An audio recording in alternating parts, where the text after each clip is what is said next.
Euro against US dollar this week has rise in value, and we can see how the price has behaved. The price started the week here and the price has rise in value, reaching 1.098 at resistance level, making a breakout, then trying to make a bearish breakout below that, which was a failed one. And on Friday the price has returned back up, going above, which means invalidation of this bearish breakout.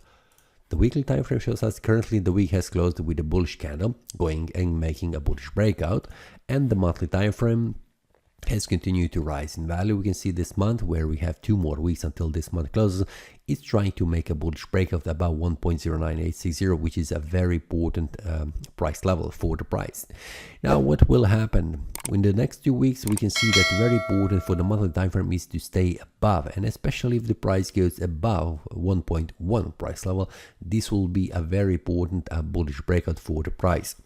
The weekly time frame shows us that currently this is a bullish breakout that should not be invalidated next week, which means the price should not return below 1.098 just to validate this bullish breakout as valid one, which will open a free space to go even higher.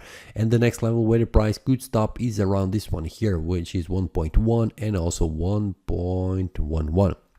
These are very important resistance levels for the price next week. And what we can see here on the daily time frame, this is the 1.1 and 1.11. These are very important resistance levels for the price in front of the next week. So currently, what I can see, the price will try to move higher to 1.10, because this is invalidation of this bearish breakout, which is confirmation that the price will continue to rise in value. So this is all for this week. See you next time and happy trading. That is all from today's analysis. I hope you enjoyed. If you have any question, feel free to leave a comment. If you like the analysis, click the like button and subscribe. See you next time and a happy trading.